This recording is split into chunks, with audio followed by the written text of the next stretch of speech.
Bonjour à tous. Aujourd'hui, on va faire la première séance de physique nucléaire sur la décroissance radioactive pour deuxième année bac BIOF. Donc, on commence par qu'est-ce que ça veut dire un noyau et la composition d'un noyau, la désintégration, par exemple, un noyau instable se transforme devient un noyau plus stable, et aussi quelles sont les lois. Donc, on va faire une révision globale sur la décroissance radioactive. On commence. Donc, la décroissance radioactif. Donc, pour deuxième année bac, BIOF. Deuxième année bac, BIOF. Donc, je prends un noyau X à Z. Un noyau. Donc, X à Z. Donc, c'est un noyau, par exemple, uranium, aluminium, argon, xénium, etc. Donc, A, ça veut dire quoi A? A, c'est le nombre de masse. A, c'est le nombre de masse. Et aussi, on passe le nombre de nucléons. C'est le nombre de nucléons. Nucléon, ça veut dire quoi? Proton plus neutron. Proton plus neutron. Bien. Donc ça c'est pour A. Et donc pour Z, ça veut dire quoi Z? Z c'est le numéro atomique. Z c'est le numéro atomique. Nombre de charges aussi, c'est le nombre de charges. Nombre de charges. Donc, neutron, pour déduire le neutron, N c'est le nombre de neutrons. N c'est le nombre de neutrons. Qu'est-ce que ça donne? On cherche donc, pour déterminer N, c'est la différence. C'est A moins Z. C'est A égale à A moins Z. Maintenant, la question qu'on trouve dans les exercices, déterminer la composition d'un noyau. N'importe quel noyau. Donc, la question, c'est déterminer la composition d'un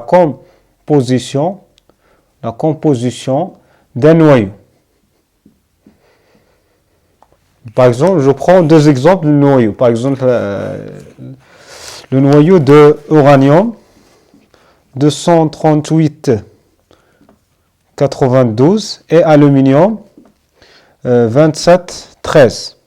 Donc, pour uranium, cas numéro 1. Donc, uranium, donc, c'est le nombre de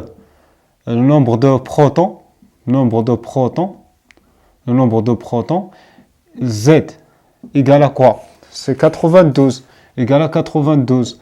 Et le nombre de neutrons, c'est N est égal, c'est 238 moins 92 égale, on trouve c'est 146. 146, c'est ça, 146. Ça, c'est pour uranium. Pour aluminium, AL, 27, 13. Donc, c'est la même chose. Donc, Z égale 13, c'est 13, nombre de protons. Et le nombre de neutrons, N, c'est 27, moins 13, on trouve, c'est 14. C'est ça la composition de noyau entre les deux exemples. Bien. Maintenant, on parle donc, quelles sont les lois. Donc, les lois de Soddy. Par exemple, je prends désintégration. Par contre, donc la désintégration, c'est une transformation nucléaire. Ce n'est pas une transformation physique ou chimique. C'est une transformation nucléaire. Par exemple, désintégration.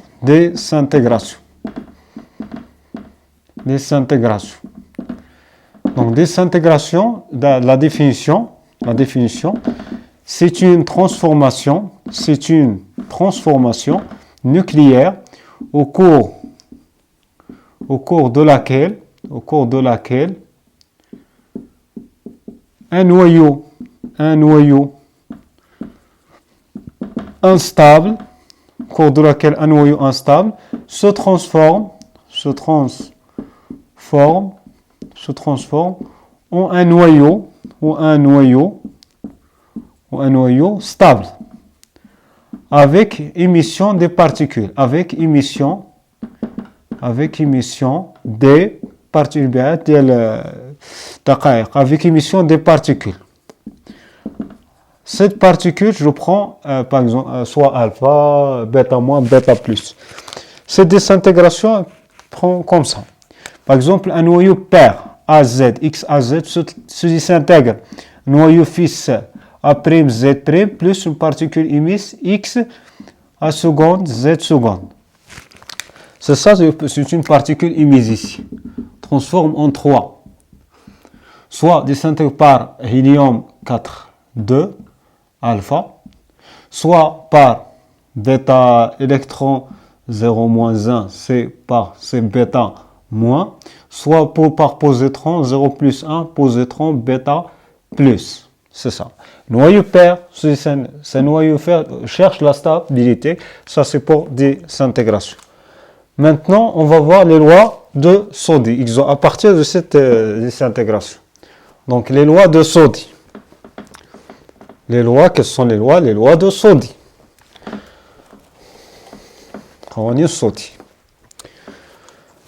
C'est les lois de Soddy. Donc, les lois de Soddy. Les lois de Soddy. Qu'est-ce qui signifie?